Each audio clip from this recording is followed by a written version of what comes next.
प्रणिपात उस महान योद्धा को जो कुरुवंश के सबसे बड़े संबल हैं, जिन्हें संसार स्मरण करेगा तो इसलिए कि उन्होंने अपना संपूर्ण जीवन, अपना कर्म और अपना धर्म समस्त कुरुवंश को समर्पित कर दिया। जो कुरुकुल का, कुरुवंश का मार्गदर्शन करते, उनको मार्ग दिखाते।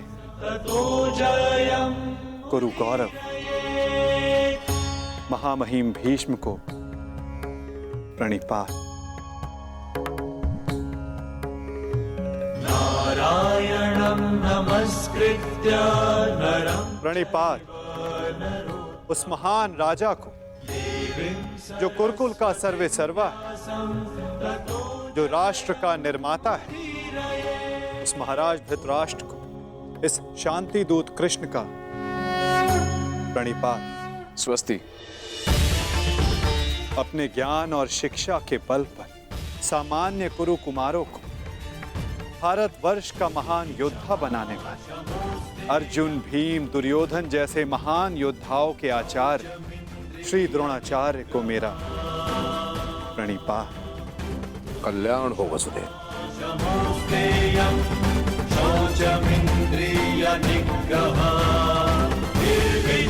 प्रणिपात उस महान हस्ती को जो अपने लक्ष्य संधान में प्रवीण है, जिन्होंने अपनी बहन के पुत्रों के लिए अपना राज्य त्याग किया, जो अपनी तीव्र बुद्धि और नीति से कुरु कुमारों का मार्गदर्शन करते हैं, उस गांधार नरेश को प्रणिपात।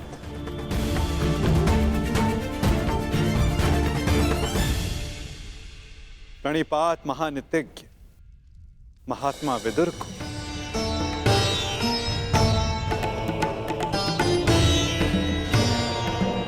प्रणिपात उन समस्त जनों को जो सभा में उपस्थित हैं, जो शांति के समर्थक हैं। प्रणिपात का अर्थ है अपना शीश झुकाना। हम सब अपनी संतानों को उन सब के समक्ष शीश झुकाना सिखाते हैं जिन्होंने अपने जीवन में महान कार्य किए, परंतु मैं आप सबके समक्ष प्रणिपात इसलिए नहीं कर रहा कि आप सब ने महान कार्य किए। मैं प्रणिपात इसलिए कर रहा हूं कि आप सब अब भी एक महान कार्य को संपन्न करने के लिए सक्षम हैं। वो महान कार्य जो कि एक महायुद्ध है, एक महाविनाश है, उससे मुक्ति पा, जिसके पश्चात एक महान शांति की स्थापना होगी, धर्म का उदय होगा। मुझे विश्वास है कि आप सभी कल आने वाले महाभारत के महाविनाश को देख सकते हैं, और यदि आप सब चाहें तो आर्यव्रत को इस विनाश से बचा भी सकते हैं। मुझे अधिक प्रसन्नता होगी कि आप सबके सहयोग से भारतवर्ष में होने वाले इस महाभारत से सबको बचा सकूं और मेरे यहाँ उपस्थित होने का लक्ष्य पूर्ण कर सकूं। मुझे पूर्ण विश्वास है कि आप सब में से कोई भी ये युद्ध नहीं चाहेगा।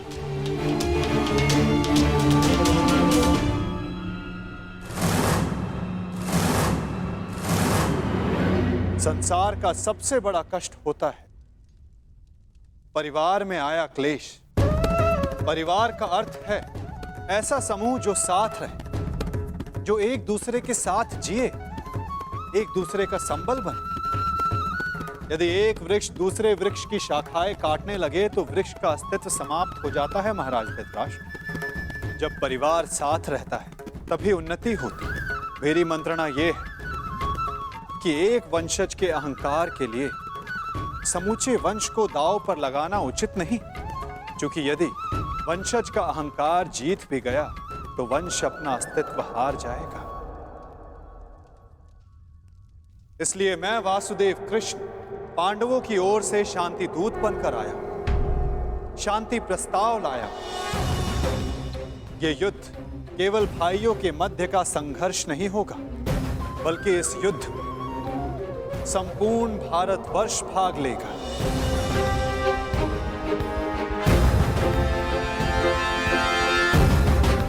इसलिए विनाश भी सैकड़ों, सहस्त्रों और लाखों नहीं, करोड़ों में होगा। और इसीलिए मैं ये अंतिम प्रयास करने आया, ये प्रस्ताव लाया कि आप सभी इस महाभारत को, इस महायुद्ध को रोकने के लिए मेरी सहायता करें।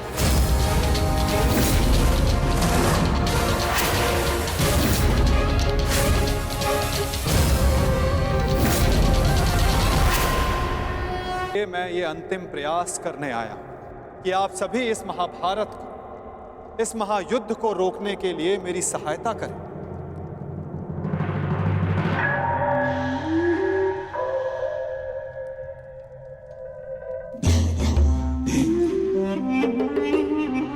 साधु साधु वासुदेव, आप तो सचमुच धन्य है।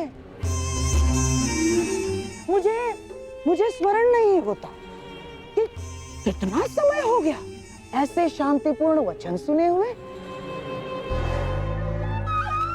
मुझे तो ऐसा प्रतीत होता है वासुदेव कि आपके मुख से शब्द नहीं, फूल झड़ रहे हैं, फूल।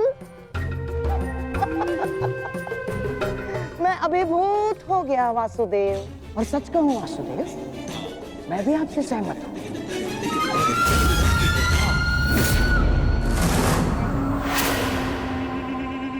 मैं भी नहीं चाहता कि ये युद्ध हो ना। अमाशरी, ये क्या कह रहे हैं आप? हाँ दुर्योधन, वासुदेव बिल्कुल उचित कह रहे हैं। हमें इस युद्ध को रोकने का पूरा प्रयास करना चाहिए, समझ गए? हाँ हाँ वासुदेव, सबसे श्रेष्ठ युद्ध वो है जो कभी हो ही नहीं।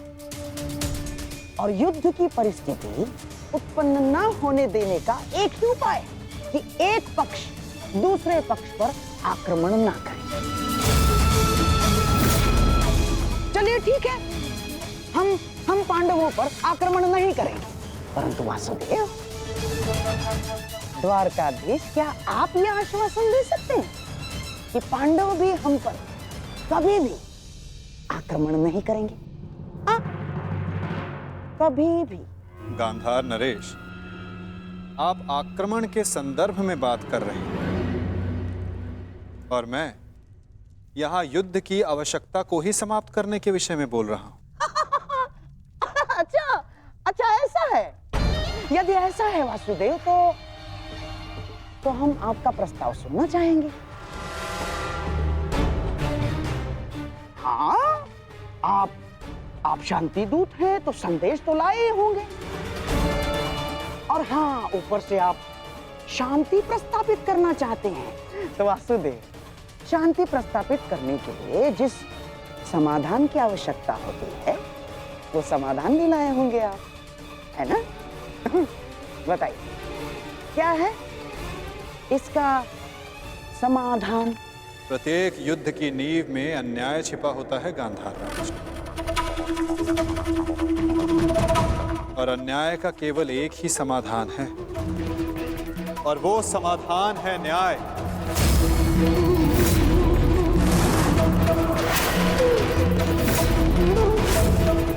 वो न्याय जिस पर केवल पांडवों का अधिकार है, उनसे किए गए वचनों को ना निभाने का न्याय, उनसे किए गए वचनों को ना पूर्ण करने का न्याय। इस भरी सभा में जो अधर्म हुआ, जो अन्याय हुआ, उसके प्रति न्याय। महाराज धृतराष्ट्र, मैं यहां पांडवों की ओर से उनके साथ जो अन्याय हुआ, उसका न्याय मांगने आया। कैसा अन्याय वासुदेव? वो अन्याय जो एक धर्म सभा में एक अधर्म द्यूत माध्यम से हुआ था। वो अन्याय जो कुरुकुल के ज्येष्ठ जनों के समक्ष कुलवधू पांचाली के साथ हुआ। यदि उस अन्याय का त्राण हो तो इस महायुद्ध को रोका जा सकता है।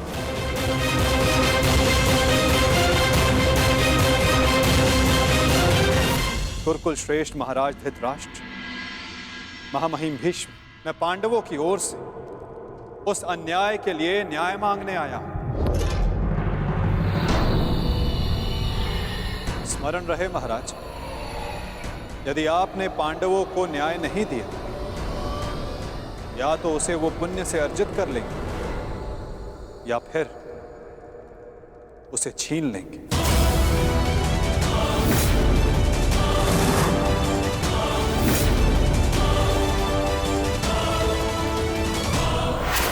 अब निर्णय आपका है। वासुदेव, आप यहाँ शांति प्रस्ताव लेकर आए हैं या हमें धमकाने आए हैं? वो उस द्यूत में जो कुछ भी हुआ सबकी उपस्थिति में हुआ, युधिष्ठिर की इच्छा से हुआ। अरे वो हार गया, अपना राज्य हार गया, वो उसका प्रारब्ध था। छलबद्ध अन्याय को प्रारब्ध नहीं कहा जा सकता युवराज। जिस प्रकार मंदिर में किया गया पाप पुण्य नहीं बन जाता, उसी प्रकार धर्मवीरों की उपस्थिति में सभा में किया गया धर्म नहीं बन जाता। धर्म कौन सा धर्म?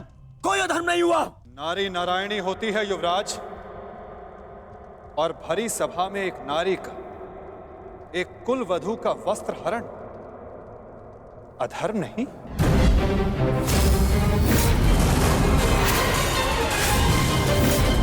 यदि तुम्हें विश्वास नहीं तो अपने ज्येष्ठों की झुकी दृष्टि से पूछो दुर्योधन। उन वस्त्रों से पूछो जो आपको आपके मन की नग्नता अनुभव कराने के लिए आपके शरीर से दूर हो गए।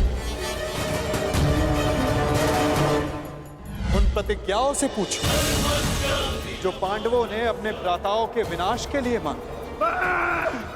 ये प्रतिज्ञा लेता हूं और यही जंगल तोड़कर तुम्हारा प्राण दे लूंगा दुर्योधन। उस श्राप से पूछो जो द्रौपदी ने समस्त कुरुकुल को दी। इस सभा में उपस्थित वो हर व्यक्ति जिसने मौन रहकर ये अधर्म होते हुए देखा, उन्हें उनके मौन रहने का दंड मिलेगा। श्राप है ये अग्निसुता द्रौपदी का। परंतु यदि आप सब चाहें तो पांडव अपनी प्रतिज्ञा को त्याग देंगे।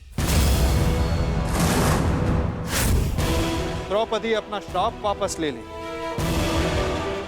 बस आप सबको अपनी भूल का अनुभव करके पांडवों को केवल उनका अधिकार देना है।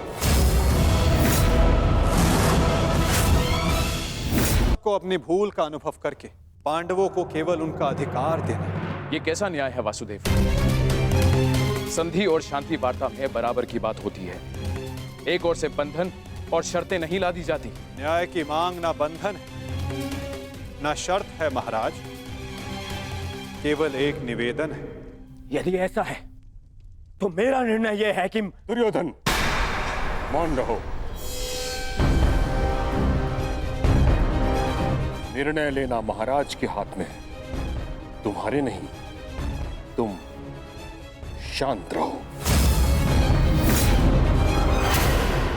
राजा होने के नाते मेरा कर्तव्य है कि मैं सबकी बातें सुनूं ताछरी, अपने मंत्रणाकारों का सम्मान करूं। दुर्योधन युवराज है, हस्तिनापुर का भवी महाराज है, इसलिए इस संदर्भ में मैं अपने पुत्र और हस्तिनापुर के युवराज दुर्योधन को अपना निर्णय प्रस्तुत करने की अनुमति देता हूं।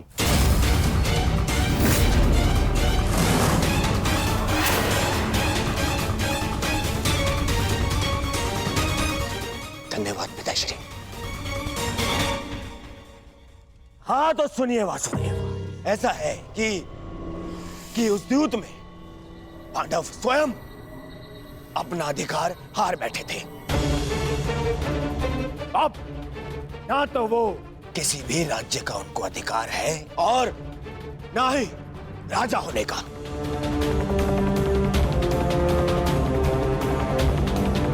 इसीलिए मैं दुर्योधन ये घोषणा करता हूं कि हस्तिनापुर आपका ये शांति प्रस्ताव ठुकराता है।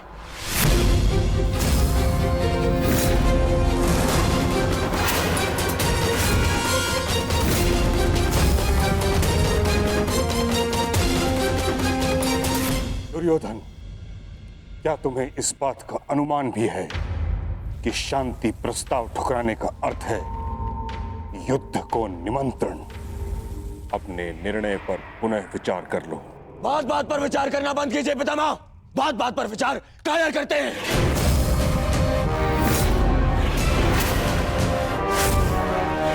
योद्धा का जन्म ही युद्ध के लिए होता है और मैं इस युद्ध के लिए प्रस्तुत हूं।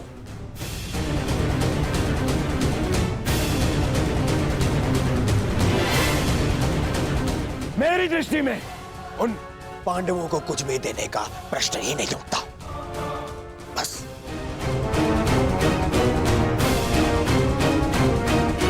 मैंने ये सभा समझौते के लिए रखवाई थी, न कि अपने ही अधिकार के त्याग के लिए। ये मेरा अंतिम निर्णय है। मैं उन पांडवों को इंद्रप्रस्थ नहीं दूंगा तो नहीं दूंगा।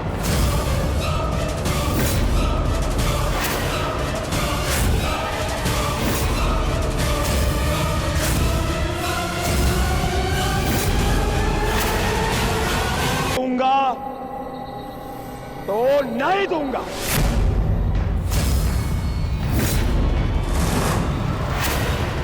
उचित है दुर्योधन, तुम इंद्रप्रस्थ रख सकते हो, उसकी सेना भी रख लो, अस्त्र शस्त्र रख लो, लाखों गाय अश्व, उसकी प्रजा भी रख लो, कोटि कोटि धन संपत्ति, जो कुछ भी पांडवों ने अपने परिश्रम से अर्जित किया था वो सब रख लो दुर्योधन। परंतु इस अन्याय के प्रतिकार स्वरूप केवल एक कार्य कर दो। प्रतीक के रूप पांचों पांडवों को 5 गांव दे दो।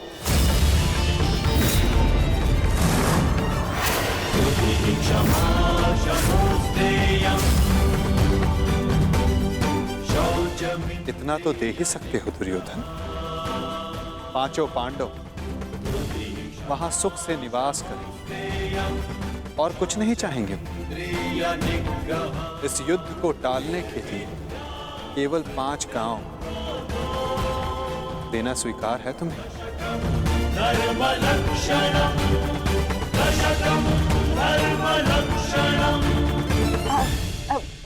वासुदेव वासुदेव वासुदेव, यदि दुर्योधन 5 गांव दे देता है तो क्या आप वचन देंगे कि पांडव इंद्रप्रस्थ की चाह में आक्रमण की चेष्टा नहीं करेंगे? हाँ गांधार नरेश, मैं वचन देता हूं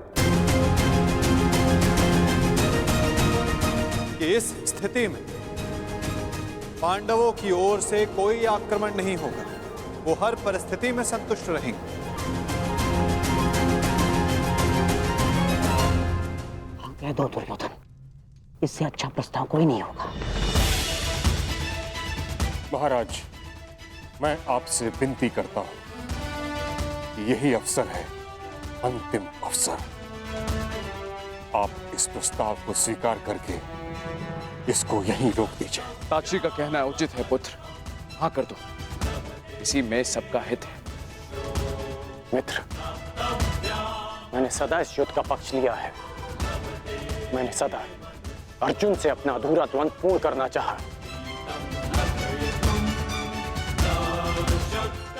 मैं अपना अधूरा द्वंद्व कभी और पूर्ण कर लूंगा।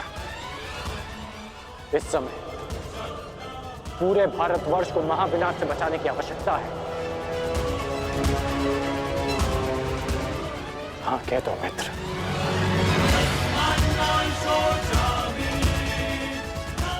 तुमने तो एक अनजान का मान रखने के लिए उसे अंगराज बना दिया, तो लाखों के प्राणों को बचाने के लिए 5 गांव दे दो मित्र। देख रहे हैं वासुदेव, मेरे मित्र अंगराज मेरे साथ है।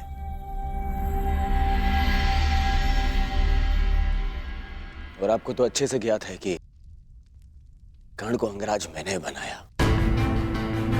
उसे वो दिया है मैंने जो जो पांडव नहीं दे पाए। ना पांडव, ना पितामह। और ये मेरा वचन है, यदि मेरा मित्र मुझसे प्राण भी मांगेगा तो वो भी मैं प्रसन्नता से दे दूंगा।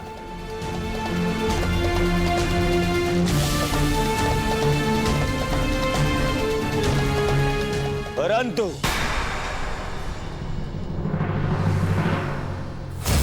ऐसा सोचना भी मत कि मैं उन पांडवों को कुछ भी देने वाला हूं।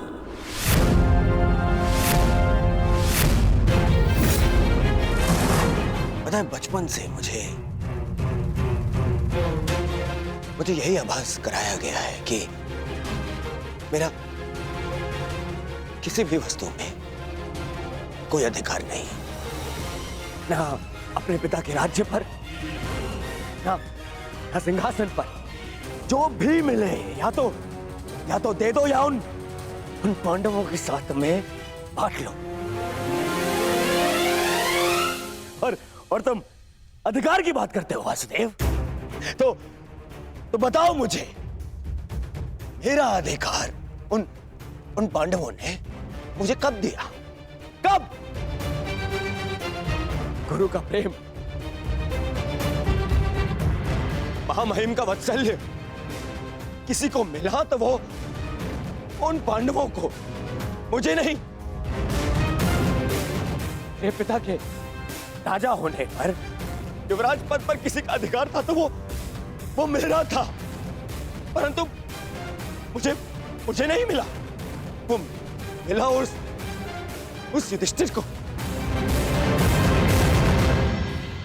दुर्योधन की बात तर्कसम्मत है वासुदेव। युवराज राजा का पुत्र ही बनता है और यही नीति है। आप तो कभी वास्तविक राजा थे ही नहीं महाराज। आप तो आज भी हस्तिनापुर के केवल कार्यकारी नरेश। आपका राज्य अभिषेक भी नहीं हुआ। और रही बात नीति की, तो कुल वधू का वस्त्र हरण, उसका अपमान कहां की नीति है? पांडवों का पक्ष लेना बंद करो ग्वाले। मैंने उस द्रौपदी को धर्मपूर्वक द्यूत में जीतकर उसे अपनी दासी बनाया।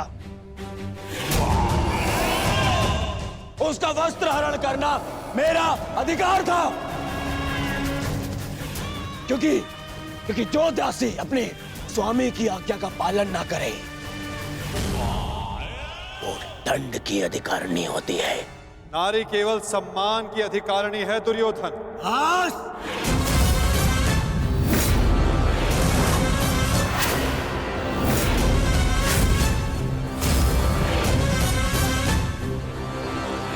दूत बनकर आए हो,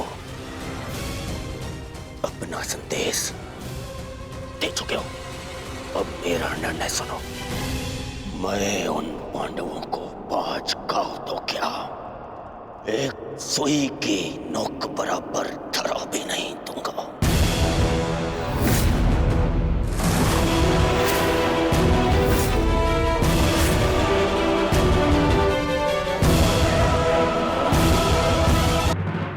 भली भांति समझ लिया है युवराज। अब वही होगा जो तुम चाहते हो दुर्योधन। अब महाविनाश होगा, महायुद्ध होगा, महाभारत होगा।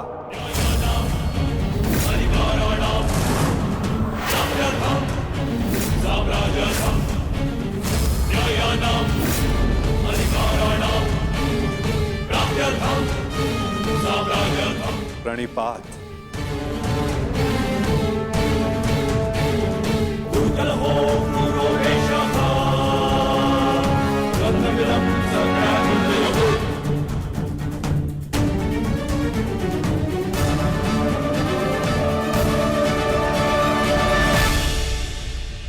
रुकिए केशव, एक बार और विचार कर लो। अरे मित्र, राजा बलि की कथा स्मरण है तुम्हें? वो मायावी वामन उनसे 3 पग मांगने आया था। 3 पग भूमि, और उस 3 पग में उस वामन ने न केवल तीनों लोक नाप लिए, बल्कि उस बलि का नाश भी कर दिया।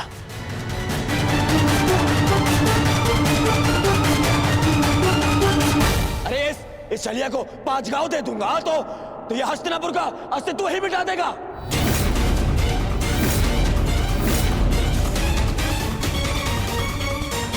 अखंडी कृष्ण, तुम्हारी मीठी मीठी बातों का प्रभाव इन पर पड़ सकता है, दुर्योधन पर नहीं। तो फिर मैं प्रस्थान करता हूं।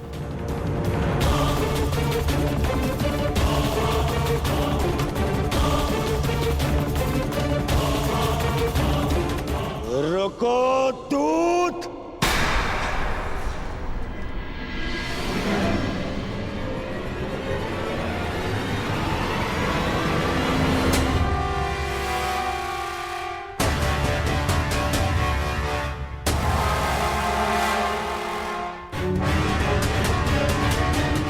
मैंने तुम्हें जाने की आज्ञा नहीं दी है अभी।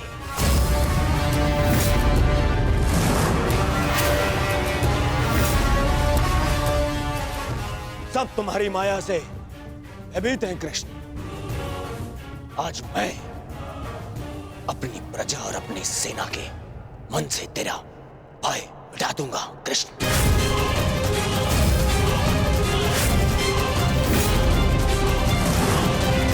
तुम हस्तिनापुर से बाहर नहीं जाओगे।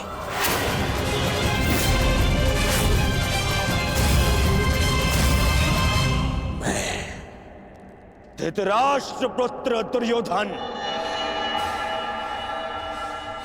तुम्हें अभी और इसी क्षण बंदी बनाता हूं वासुदेव।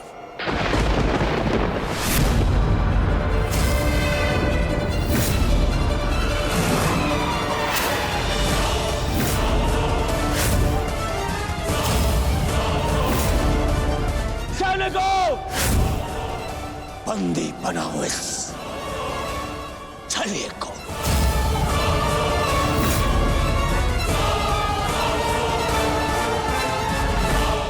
अपने पुत्र को सीमा में रहने का अर्थ सिखाइए महाराज।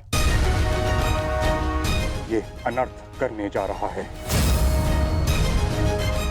महामहिम बिल्कुल ठीक कह रहे हैं महाराज। वासुदेव कृष्ण केवल हस्तिनापुर के संबंधी नहीं, इस समय वे एक शांति दूत हैं। और इस बात का स्मरण रहे महाराज, एक शांति दूत के साथ इस तरह का व्यवहार उचित नहीं है। आचार्य ठीक कह रहे हैं पुत्र। ऐसा अनर्थ मत करो। रावण ने भी यही मूर्खता की थी। उसने भी दूत का अपमान किया था और उसकी सोने की लंका जलकर भस्म हो गई।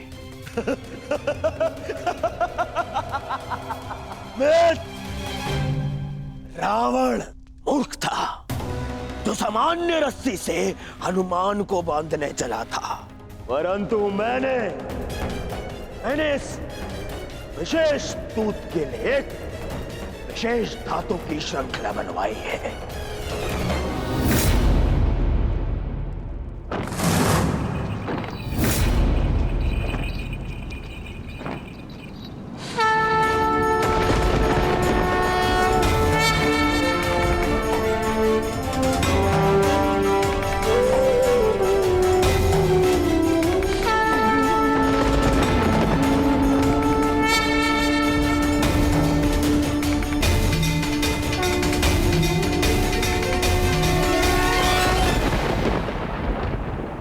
कुछ नहीं कहेगा।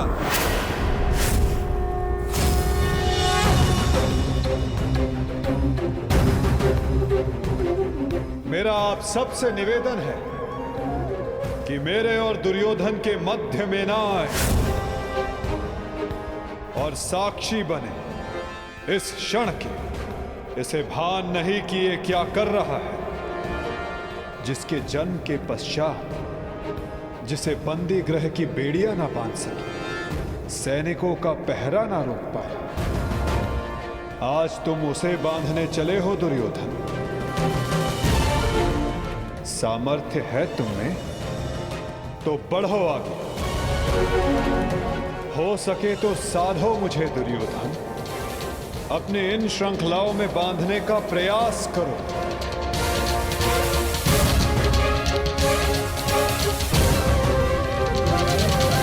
हो मुझे दुर्योधन, अपने इन श्रृंखलाओं में बांधने का प्रयास करो।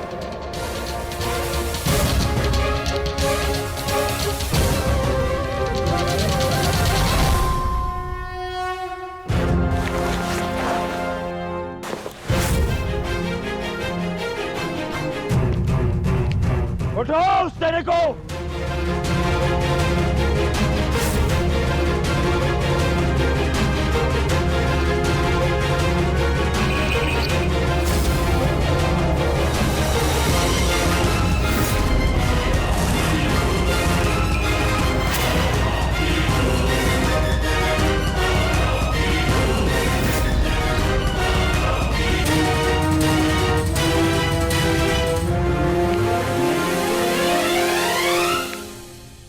तुम्हें लगता है कि ये धातु श्रृंखला मुझे बांधने के लिए पर्याप्त है दुर्योधन?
जब तक अनंत आकाश को बांधने में सक्षम श्रृंखला तुम्हारे पास ना हो, तब तक ऐसी मूर्खता पुनः करने का प्रयत्न मत करना दुर्योधन। ये छल, ये माया, यही है ना तुम्हारे अस्त्र छल ये। परंतु मुझे तुमसे या तुम्हारे इस माया से डर नहीं लगता। हर लूंगा मैं तुम्हारे और उन पांडवों के प्राण।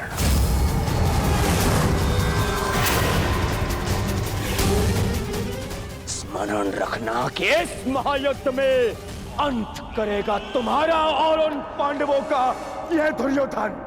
जो स्वयं मृत्यु के शिखर से गिरने वाला हो, उसे अपने अंत की चिंता करनी चाहिए मूर्ख दुर्योधन।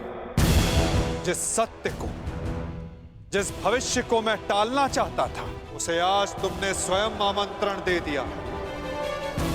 और सत्य ये कि इस महायुद्ध के अंत में तुम्हारे पापों और तुम्हारे पाप में भागीदार रहे प्रत्येक का अंत होगा ये युद्ध। अंत होगा।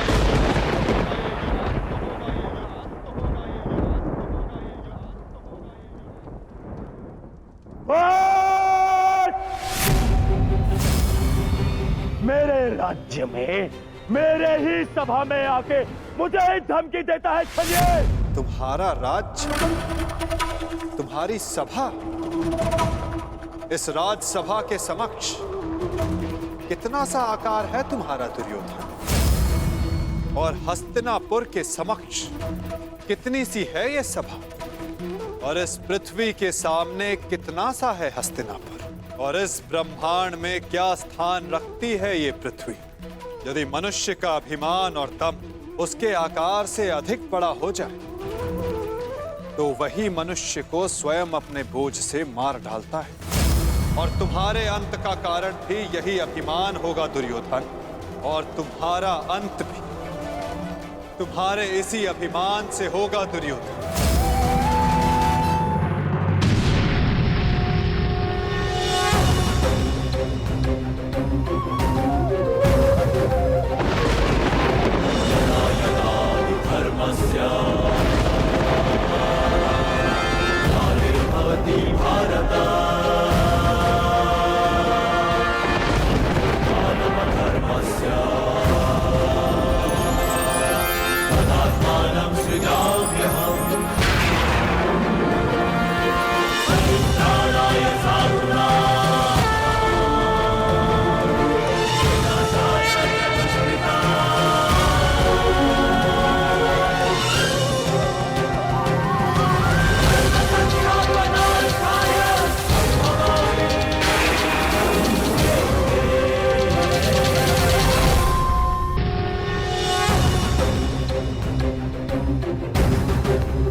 पितामह, मेरे होने वाले मामा श्री, क्या हो रहा है? मैं कहाँ हूँ? मित्र,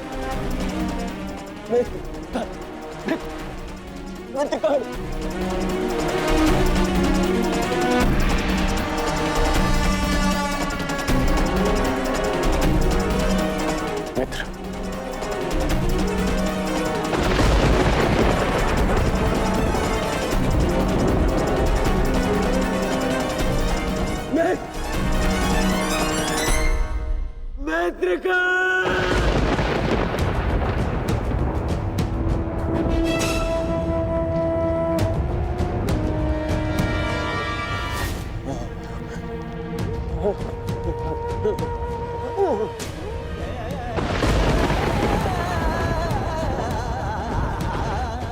असंभव है ये, असंभव है ये। इसे तुमने ही तो संभव बनाया है दुर्योधन।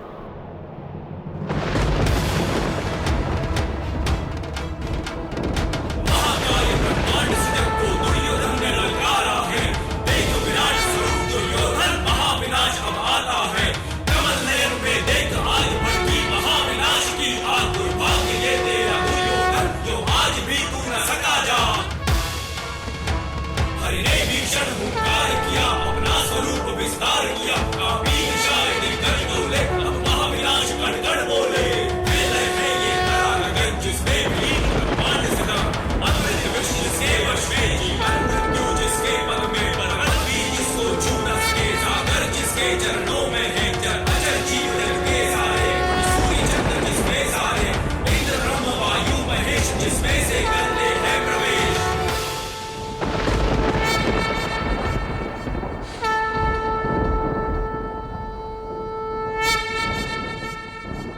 इस युद्ध के जन्मदाता तुम ही हो। ध्यान से देखो इसे, ये कुरुक्षेत्र है। ये तुम्हारे अहंकार का परिणाम है दुर्योधन। तुम्हारे छल का निष्कर्ष है ये तुम्हारे मद का, तुम्हारे कर्मों का फल है दुर्योधन। ये उस पाप का परिणाम है दुर्योधन जो भरी सभा में याज्ञसेनी के साथ हुआ। ये उस श्राप का परिणाम है जो पांचाली के धधकते हृदय से निकला। देखो मूर्ख, मृत्यु तुम्हें पराजित कर चुकी है और तुम विजय का स्वप्न देख रहे हो।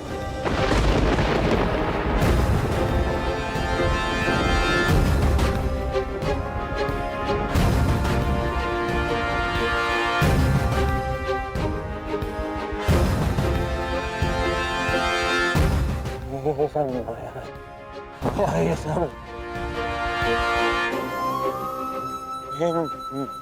माया है। माया नहीं दुर्योधन, तुम्हारे कर्मों की छाया है ये।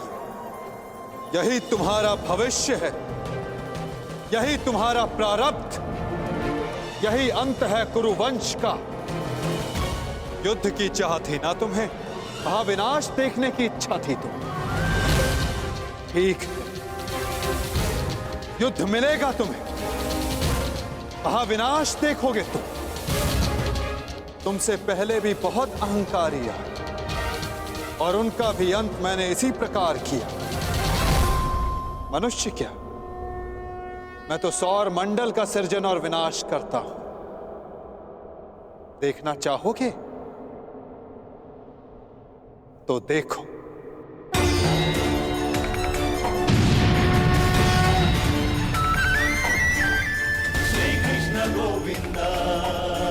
उधर देखो दुर्योधन।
ये क्या हो रहा है? नहीं, ये सब मिथ्या है। ये मिथ्या है। ये मिथ्या तुम्हारा अहंकार है दुर्योधन। मिथ्या ये सभा है। सत्य तो वो है जो तुम कभी समझ ही नहीं पाए। वो सत्य जो मैंने अभी तुम्हें दिखाया।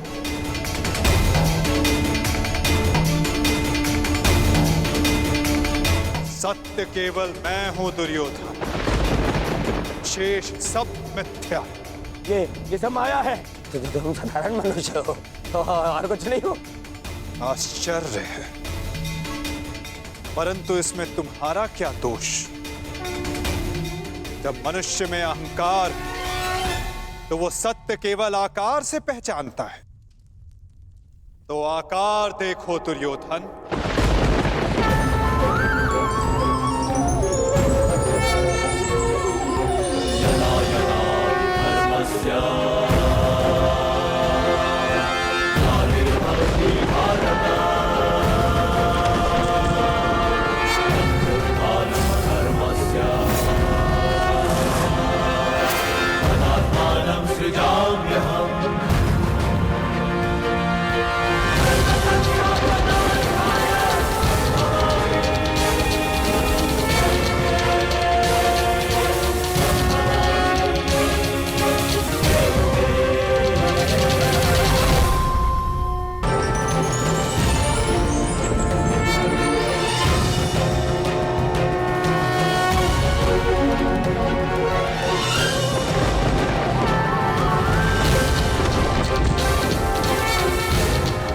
मैंने शांति दी दुर्योधन, और तुमने स्वीकार नहीं की।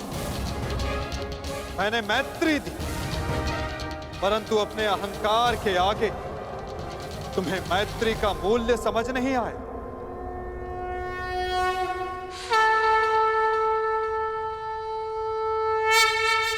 मैं प्रेम लाया था, परंतु तुमने युद्ध मांगा दुर्योधन। तो सुनो, अब युद्ध होगा।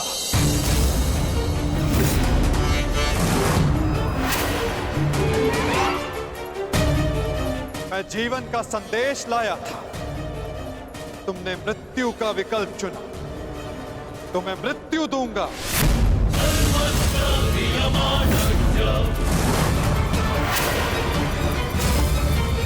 तुम्हें अनुमान नहीं दुर्योधन कि यह युद्ध कितना भयंकर होगा।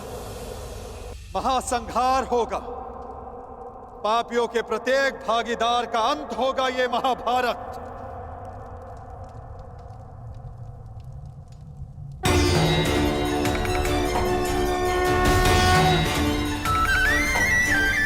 श्री कृष्ण गोविंद हरे मुरारी, हे नाथ नारायण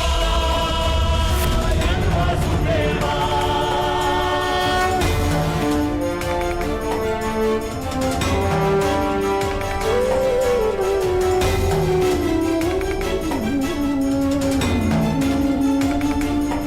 अश्वत्थामा! हे नाथ नारायण वासुदेवा, श्री कृष्ण गोविंद हरे मुरारी, हे नाथ नारायण वासुदेवा, श्री कृष्ण गोविंद हरे मुरारी। बाण संधान करो पार्थ, मुक्त करो राधे को।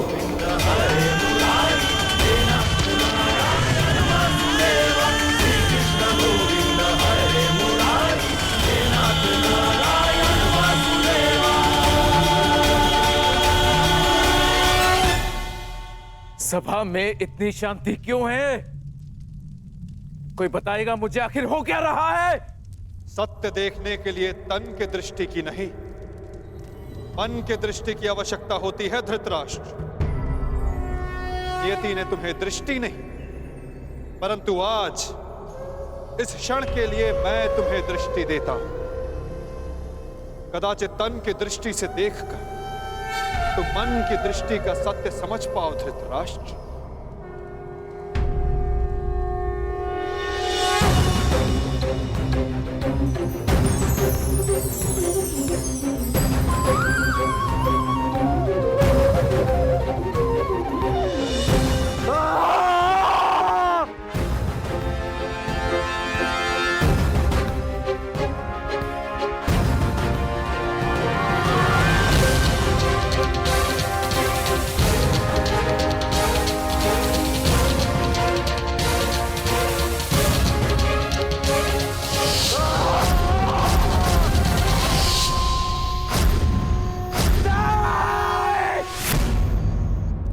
नहीं चाहिए ये दृष्टि मुझे, वापस ले लो।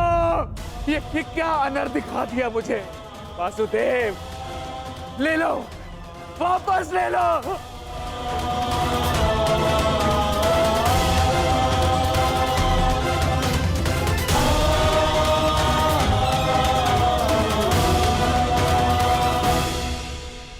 जो सबने देखा वही अंत है और वही नया प्रारंभ। परंतु ये आप सबको स्मरण तब होगा जब ये वास्तविक में आप सबके साथ घटित होगा।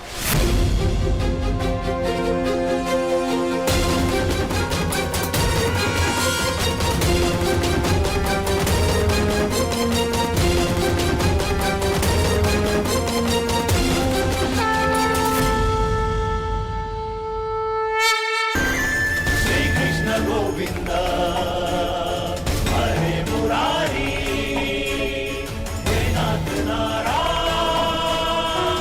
वासुदेवा।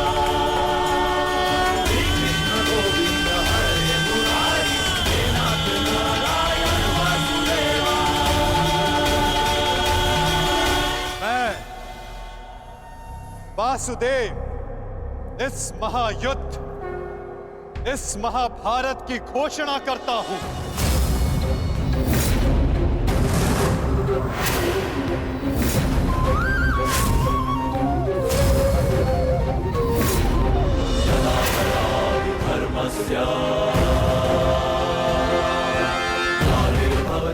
स्मरण रखना दुर्योधन,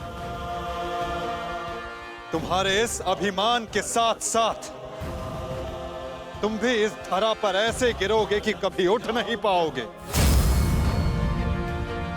इस महाहिंसा, इस महाविनाश के उत्तरदायित्व का बोझ तुम अपने साथ दूसरे लोक लेकर जाओगे दुर्योधन।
केशव,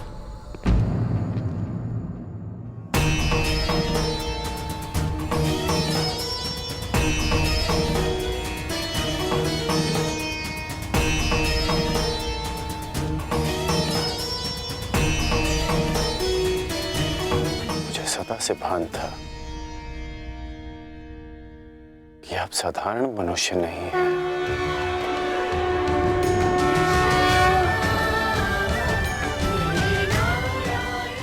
परंतु आज जो मैंने देखा, उसके पश्चात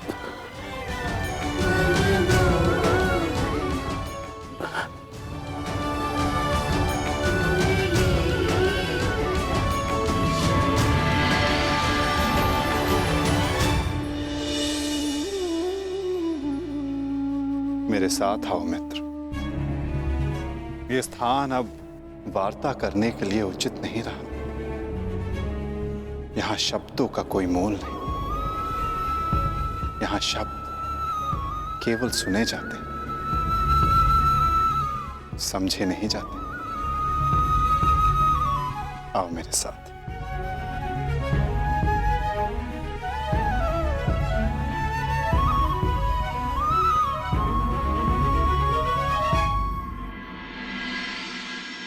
केशव,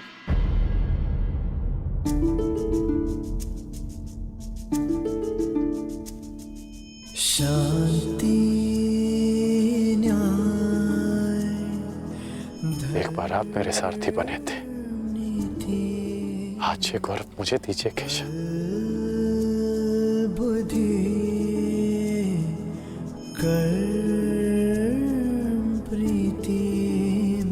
तुम्हें सारथी के रूप में पाकर गौरवान्वित तो मैं हो जाऊंगा मित्र।